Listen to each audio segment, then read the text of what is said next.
Good morning. It is 7:08 a.m.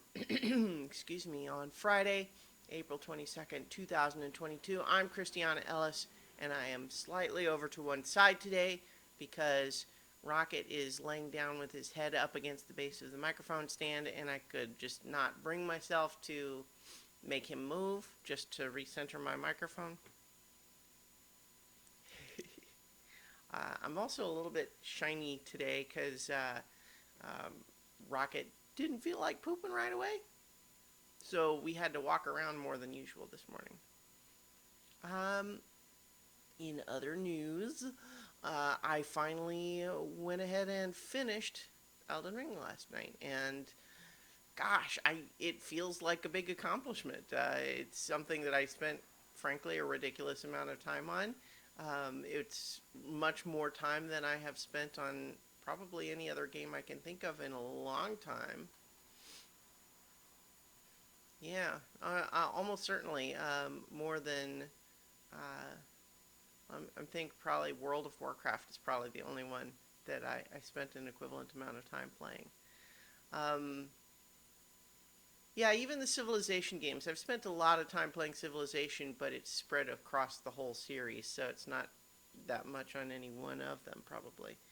Um, and it just became the only thing I wanted to play for a long time.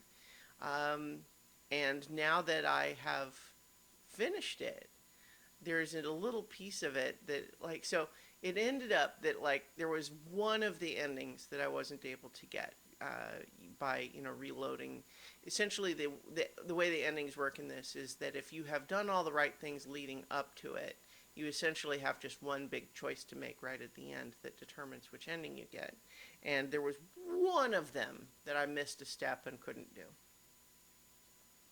and would have to basically, play from the beginning to do that one. And yeah, I don't think I'm going to do that. There's a completionist temptation, but for example, even the platinum trophy doesn't require that you get every single ending because several of them are honestly pretty similar. But like in terms of what you actually see on screen, anyway.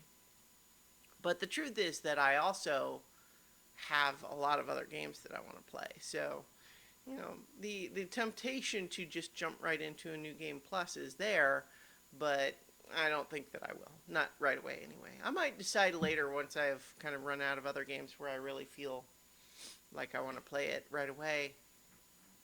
Maybe I might jump back into it. But what a game that is! It just feels epic and it is challenging, but I think the difficulty is less than it sometimes gets a reputation for, if only in the sense that you can sort of level your way past a lot of that. In the sense that if you're willing to put in the time and be a little bit grindy about it, which I had to be, like, I don't consider myself an expert at these sorts of games, and probably a lot of the bosses I had to do at a higher level than some. But yeah, in any case, it was a long game. Finally beat it. There's an aspect to which I am now free, but at the same time, an aspect to which I look back at the now unlocked cage that I've just left and say, was comfy in there. Um, it was it's a good game and it feels really epic, and I am just really excited to have played it. And there's so much to talk about with it. But I understand certainly that if you're watching this and you don't care about Elden Ring, you're probably ready for me to not talk about it so much, which is probably that period of not talking about it so much is now going to begin because I have completed the game and don't intend to load it back up anytime soon. So, there you have it. I have to my nose is running a little bit. I have to get up ready and go into the office again today, but that'll be fine. Just kind of It's very humid today, so I'm just sort of feeling bleh, sweaty and gross. But need to get a shower and get moving and start this new phase of my life. So I'm going to leave it there, and I will talk to you all tomorrow for 5 more minutes.